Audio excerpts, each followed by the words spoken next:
आज हम लोग 9th का जो है सबसे पहला चैप्टर देखने वाले, ठीक है, जिसका नाम क्या है, स्थिति और विस्तार। स्थिति और विस्तार, ठीक है। लेकिन इस चैप्टर को समझने से पहले कुछ चीज जो है हम लोग को समझना क्या है, जरूरी है। कुछ रेखा होता है जिसको समझना जो है क्या है, जरूरी है। तो उसको एक एक करके हम लोग देख लेते हैं। सबसे पहला है अक्षांश रेखा।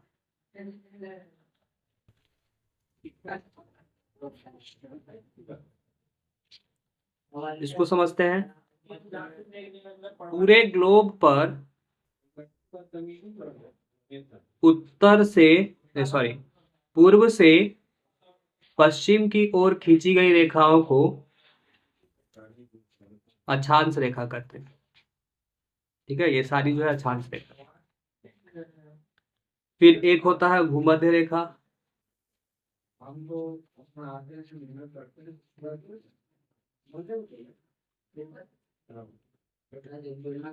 ग्लोब के ऊपर बीचों बीच 0 डिग्री पे गई हुई अक्षांश रेखा को हम लोग भूमध्य रेखा या विषुवत रेखा कहते हैं। फिर एक होता है देशांतर रेखा।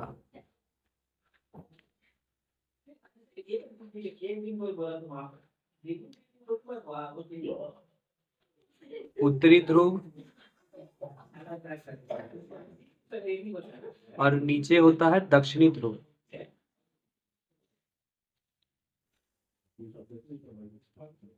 उत्तरी ध्रुव को दक्षिणी ध्रुव से मिलाने वाली रेखा को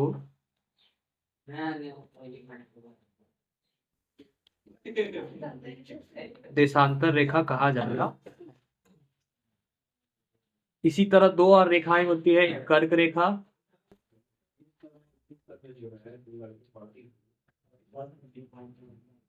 इसी तरह से एक और रेखा होती है जिसका नाम है कर्क रेखा।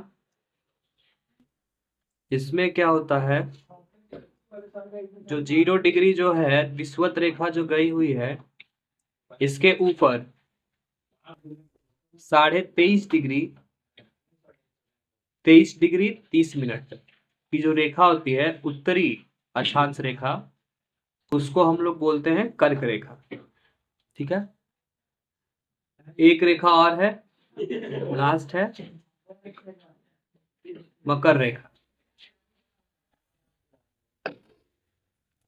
0 डिग्री विषुवत रेखा गई हुई है और इसके नीचे से एक और रेखा गई है जो 23.5 डिग्री यानी 23 डिग्री 30 मिनट दक्षिणी अक्षांश है।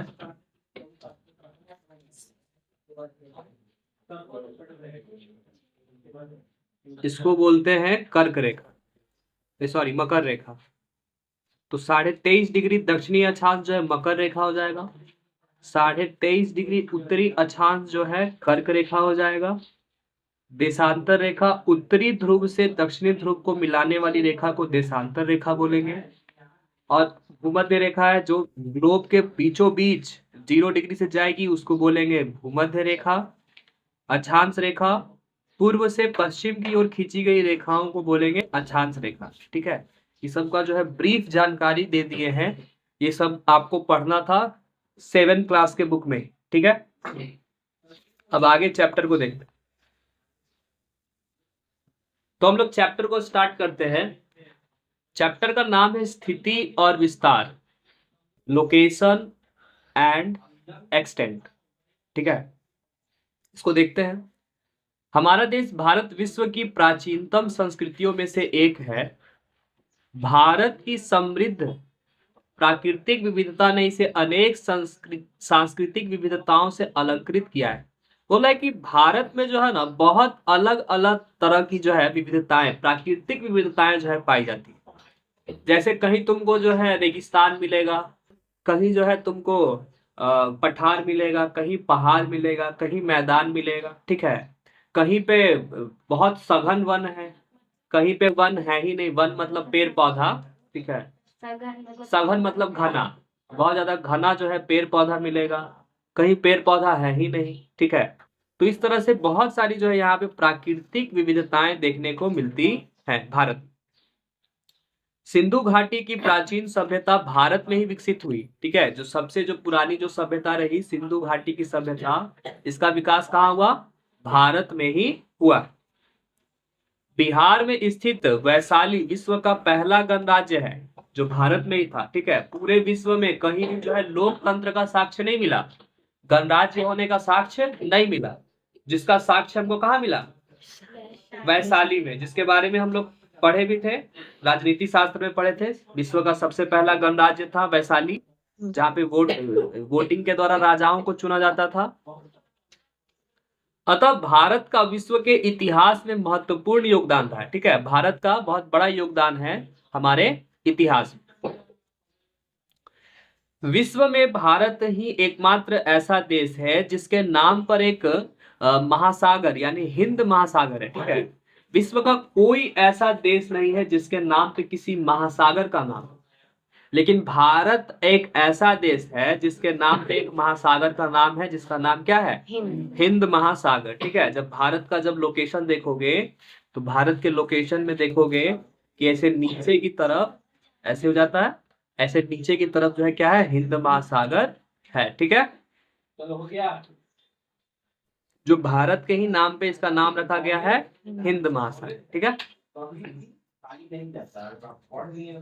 यह दक्षिणी एशिया में भारत की महत्वपूर्ण स्थिति को दर्शाता है। तो हिंद महासागर जो है में जो है इसका जो स्थिति, मतलब पूरे हिंद महासागर में एकमात्र जो है सबसे बड़ा देश जो है कौन सा है? भारत ही है, ठीक है। इस तरह पिछले कुछ दशकों में भारत ने सामाजिक एवं आर्थिक क्षेत्र में अद्भुत प्रगति की है, किंतु बढ़ती हुई जनसंख्या के सर्वांगीण विकास में बाधक हो रही है, ठीक है। तो पिछले कुछ समय से जो है भारत ने तो बहुत अच्छा प्रगति किया हर चीज में, लेकिन यहाँ की जनसंख्या क्या हो रही है? बहुत तेजी से बढ़ रही है, जिसके कारण जो है इसके विकास में जो है क्या बन रही है? बाधा। इसके विकास में कौन बाधा बन रही है? जनसंख्या, ठीक है। तो ये तो कुछ परिचय था भारत के विषय में, ठीक है।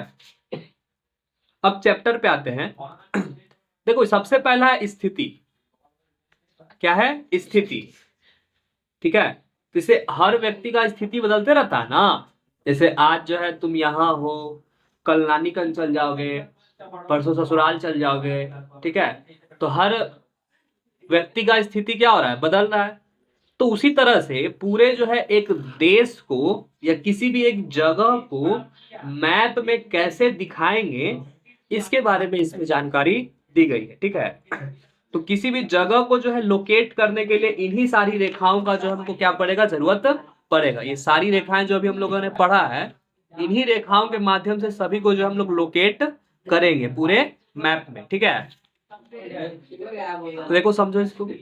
बोले भारत एक विशाल देश है, इसका मुख्य भूभाग 8 डिग्री 4 मिनट उत्तर से 37 डिग्री 6 मिनट उत्तर अक्षांश तथा 68 डिग्री 7 मिनट पूर्व से 97 डिग्री 25 मिनट पूर्वी देशांतर तक फैला हुआ है, ठीक है। अब ये लिखा क्या है तो तुम ध्यान से देखो, तो इसमें अक्षांश और देशांतर रेखाओं का क्या आया? जिक्र आया है। और अभी तुमको अक्षांश और देशांतर रेखा पढ़ाए हैं, ठीक है। पेज नंबर अगला निकालो। देखो यहाँ पे जो है इसकी स्थिति को जो है इसकी स्थिति को यहाँ पे दिखाया गया है अगले पेज में मैप के द्वारा, ठीक है। देखो यहाँ पे है नीचे 8 डिग्री 4 मिनट और ऊपर है 37 डिग्री 6 मिनट। तो बोल रहा है भारत की स्थिति 37 डिग्री 6 मिनट से लेकर के 8 डिग्री 4 मिनट तक है लंबाई में, और ऐसे चौड़ाई में देखें तो 68 डिग्री 7 मिनट से लेकर के कहाँ है? 97 डिग्री 25 मिनट तक है। ये पूरा स्थिति क्या है? भारत का। भारत का इतना जो है इस लंबाई चौड़ाई में पूरा भारत जो है क्या है? फैला हुआ है, ठीक है।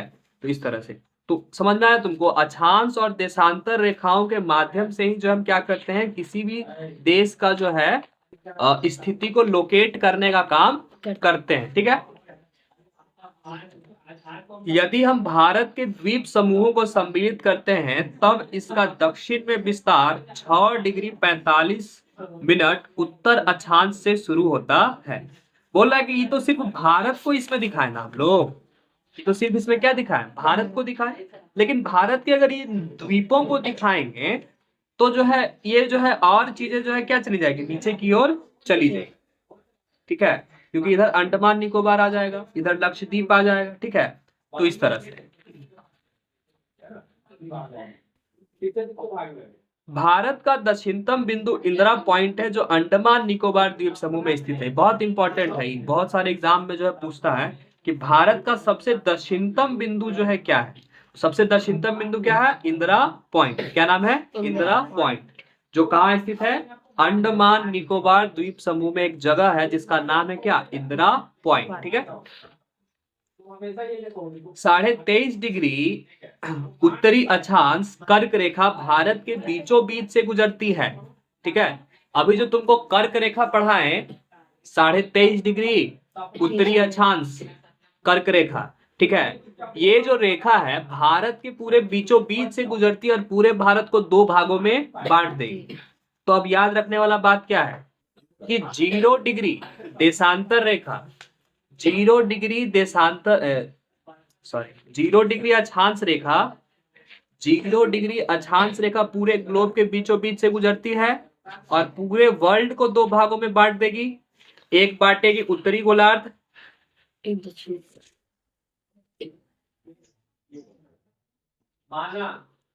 और एक बांट देगी दक्षिणी गोलार्ध में।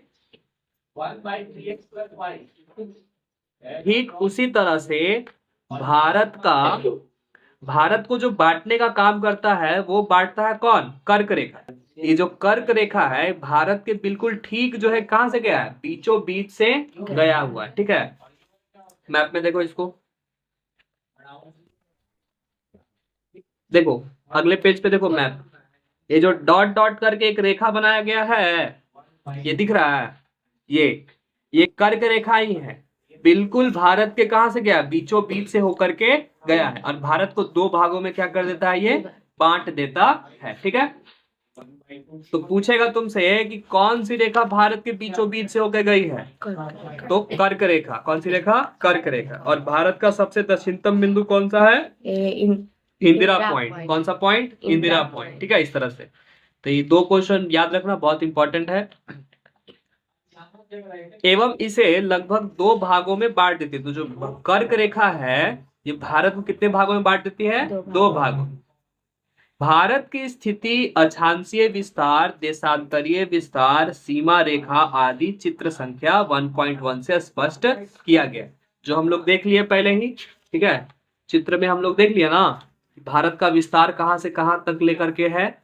तो हम लोग देखें कि 37 डिग्री 6 मिनट से लेकर के 8 डिग्री 4 मिनट तक। ठीक है, और 68 डिग्री 7 मिनट से लेकर के 97 डिग्री 25 मिनट तक ये पूरे भारत का विस्तार रहा। पूरे भारत के बीच से जो एक रेखा गई है जिसको क्या बोलते हैं, कर्क रेखा, जो पूरे भारत के बीचों बीच से होकर के गई है। ठीक है, तो इतना हम लोगों ने समझ लिया। ठीक है।